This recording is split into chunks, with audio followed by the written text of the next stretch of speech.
آج میں خوش ہونے کی بجائے یقیناً دکھی ہوں کہ آج جو بیتی ہے طاہر آصف کے خاندان پر لوگوں کو یاد نہیں، اور پھر جب عمران خان کا مشکل وقت آیا تو بھاگ گئے، وہ بوڑھا بھاگ گیا، جیسے نواز شریف صاحب کو نلا دلا کے پھر ہیرو بنا کے ہمارے سامنے پیش کر دیا گیا ہے۔ اس لیے کسی کو پریشان ہونے کی ضرورت نہیں ہے۔ الحمدللہ وحدہ والصلاۃ والسلام علی من نبی بعد۔ پس پردہ چینل سے الات حاضرہ کا پروگرام مرزا سعید محمود مرزا جیلمی اپنے ناظرین سے مخاطب ہوں۔ آج میں خوش ہونے کی بجائے یقیناً دکھی ہوں کہ وہ میاں صاحب فرماندے نا کہ دشمن مرے تے خوشی نہ کریے سجنا بھی مر جانا۔ میں اپنی بات کا آغاز اس اسرائیلی روایت سے کرنا چاہتا ہوں کہ اللہ تعالیٰ نے ایک دن اسرائیل سے پوچھا کہ لاکھوں کروڑوں انسانوں کی جانیں تو نے لی ہیں مخلوق خدا کی، کبھی ترس بھی آیا؟ تو اس نے کہا کہ ایک دفعہ ایک کشتی اڑ گئی دریا میں، سب لوگوں کی میں نے جانیں لے لی، ایک خاتون کو پھینک دیا گیا دریا کے درمیان ایک ریت کے ٹیلے پر، اور اس خاتون ایک بچے کو جنم دیا۔ وہ بچہ اس ٹیپ پر ابھی پیدا ہوا تو مجھے حکم ملا کہ اس خاتون کو لہروں کے حوالے کر دو۔ مجھے اس بچے پر بڑا ترس آیا۔ فرمایا دوسرا کون تھا؟ کہتے شداد بادشاہ تھا جس نے دنیا میں جنت تیار کی تھی، اور وہ جب جنت میں داخل ہونے کے لیے گھوڑے سے اترنے لگا، مین دروازے پر پہنچا تو مجھے حکم ہوا کہ اس کی جان جو ہے نا وہ قبض کر لو۔ مجھے اس پر بڑا ترس ہے کہ اگر یہ جنت میں چلا جاتا ہے، ایک جھلک اپنی بنائی جنت کی دیکھ رہا تو کیا فرق پڑتا تھا۔ اللہ پاک نے فرمایا کہ تجھے 2 دفعہ ترس آیا تو آیا ایک ہی بندے پر، وہ جو ٹیلے پہ ماں کی لہروں کے حوالے ہونے کے بعد ایک لوارث پڑا تھا نا، وہی دنیا کا بادشاہ بنا، اس کے نام شداد تھا، اور وہ اس نے خدائی کا دعویٰ کیا۔ یہ واقعہ مجھے یاد آیا جب میں نے میڈیا میں یہ دیکھا کہ اور پڑھا اور سنا کہ جناب کل کے فرعون اور آج کے مظلوم فؤاد چودھری گرفتار ہیں۔ ابھی ایک پرچے میں ضمانت نہیں ہوتی، دوسرے FIR سامنے آ جاتی ہے۔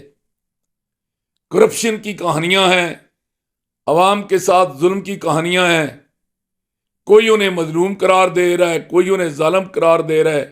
ہماری قوم کی حالت بھی یہ ہے کہ جب کوئی قتل کرتا ہے تو ہماری ہمدردیاں مقتول کے ساتھ ہوتی ہیں، جب قاتل کو پھانسی ہوتی ہے تو ہماری ہمدردیاں قاتل کے ساتھ ہوتی ہیں۔ ہم جذباتی قوم ہیں، لیکن اس میں جو سبق بنا ہے کہ کیا تھا یہ فؤاد چودھری جو سائی وال کے چک میں اپنے والدین کے پاس رہ کے پڑھ نہیں سکتا تھا، اس کے وسائل نہیں تھے، وہ یہاں اپنے تائے چودھری الطاف حسین کی وکالت کی محنت مزدوری سے کمائے ہوئے رزق پر اس نے یہاں تعلیم حاصل کی، اور پھر وہ لا کالج کا بھی معمولی سا طالب علم تھا، ایوریج۔ جب ایک چچا گورنر بنا، دوسرا چچا چیف جسٹس، افتخار چودھری پنجاب کا چیف جسٹس ہائی کورٹ کا بنا، تو وارے نیارے ہو گئے وکالت کے نام پر اور چٹی دلالی کے نام پر موصوف۔ جو کبھی ان کی یہ حالت تھی کہ ان کے پاس سائیکل نہیں تھی، پھٹی پینٹ تھی، اور ان کو سائیکل اختر فلائیں والے نے خرید کر دی تھی، وہ پھر اربوں خربوں کی کہانیاں بن گئی۔ پھر انہوں نے ایسے کمالات دکھائے کہ کبھی وہ جناب بلاول کے اتالیق ہیں، کبھی وہ زرداری صاحب کے ایڈوائزر ہیں، کبھی یوسف رضا گیلانی کے وہ بشیر خاص ہیں، اور کبھی جناب راجہ پرویز اشرف کے وہ بشیر خاص ہیں۔ ایک دن وہ بیان دیتے ہیں کہ بنی گلا منشیات کڈا ہے، PTI ڈاگز ہیں، دوسرے دن وہ PTI کے ٹکٹ ہولڈر ہوتے ہیں، تیسرے دن وہ PTI کی طرف سے جناب MLA بنتے ہیں، چوتھے دن وہ وزیر بن جاتے ہیں، اور اتنے باختیار وزیر بنتے ہیں کہ سب کی چھٹی کرا دیتے ہیں۔ ان کے بارے میں بات کرتے ہوئے شاہ محمود قریشی بھی ڈرتا ہے، ان کے بارے میں جہانگیر ترین بھی بات کرتے ہوئے ڈرتا ہے، باقی ہم تم تو کسی ہما شما میں نہیں تھے۔ اور انہوں نے پورے اپنے اتارا ہوا تھا اپنا عمران خان کو، تو شیشے میں اتارنے کے بعد بس وہی تھے، جدھر دیکھتا ہے تو ہے، وہ پی ٹی آئی کے گھنٹہ گھر تھے۔ لیکن پھر ایک وقت آیا کہ عمران خان کا ایک وہ ڈبل ایجنٹی کو انہوں نے کردار ادا کیا باجوہ نے، اور فیض احمد کو اس کو ٹکٹ دلوانے والے تھے، انہی کے اشارے پر اس نے عمران خان سے غلط فیصلے کروائی اور عمران خان کا اقتدار جو ہے ختم ہو گیا۔ اب انہوں نے یہاں پر بس نہیں کی، انہوں نے عمران خان کو ہارڈ لائنر بنایا، اور پھر جب عمران خان کا مشکل وقت آیا تو بھاگ گئے، وہ بوڑھا بھاگ گیا۔ اب جو بھاگا تو استحکام پارٹی میں اپنا لی۔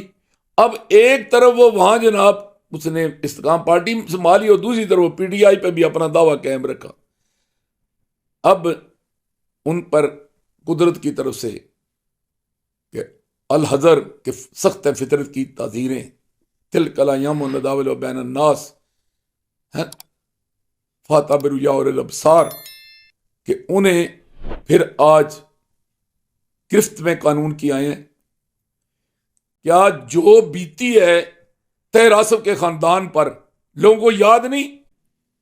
جو ہمارے ساتھ ہوتا رہا اقتدار کے دور میں، ہم انسان نہیں تھے، ہمارے بچے نہیں تھے، ہمارے خاندان کہ ہماری آل اولاد، بہنیں، بیٹے، بیٹیاں، پوتے، پوتیاں کوئی نہیں تھے، کہ کون سی زیادتی ہے جو انہوں نے ہمیں معاشی طور پر، سماجی طور پر، اقتصادی طور پر تباہ کرنے میں انہوں نے کوئی کمی چھوڑی ہو؟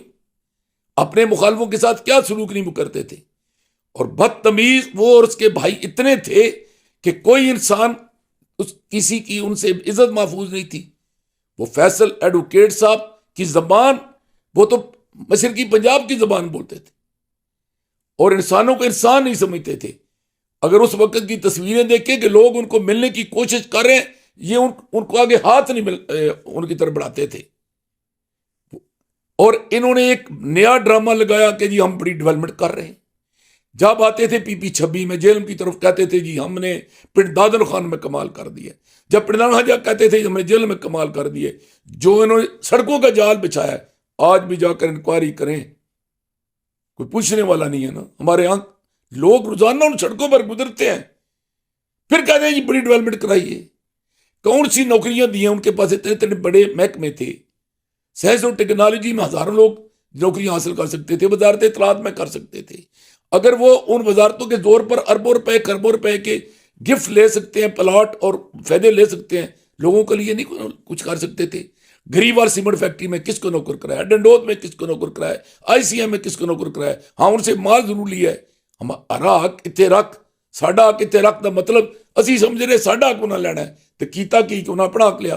سانو کیا کہ اسی واپس لے آواں گے جناب، جنگڑ لے آواں گے واپس، اسی چوہا واپس لے آواں گے، اسی منار لے آواں گے، اسی پہاڑ لے آواں گے، اسی رکھا لے آواں گے، لیکن کی لے آندا؟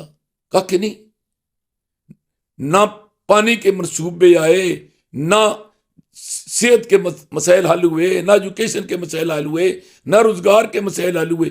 پھر بھی دعویٰ ہے کہ ہم جناب ہم کمال کے لوگ ہیں۔ آج جب انہیں گرفت میں آئے ہیں تو ان کے مخصوص مفادات کے لوگ جو ان کے فرنٹ مین تھے، جو ان کے اعلی کار تھے، جن کا اپنا کارڈ کوئی نہیں تھا، ان کے نام پر اپنا کارڈ بنایا، وہ آج انہیں مظلوم بنا کے پیش کر رہے ہیں۔ تو کیوں نہ عدالتیں فیصلہ کریں؟ وہ تو وکیل ہیں، وہ کہا کرتے تھے یہ بڑے کرپٹ ہیں دوسرے لوگ، ہم ان عدالتوں میں ان کو لے کے جائیں۔ اب عدالتوں کو فیصلہ کرنے دیں۔ اگر وہ عدالتوں سے پاک صاف ہو کر آتے ہیں تو جی بسم اللہ، اگر عدالتیں انصاف کرتی ہیں تو جی بسم اللہ، ان کو چھوڑیں عدالت کے رحم و کرم پر۔ مجھے تو اب بھی خدشہ ہے کہ ان کو لانڈری میں ڈرائی کلین کر کے ہمارے سامنے بر ہیرو بنا کے پیش کیا جائے گا۔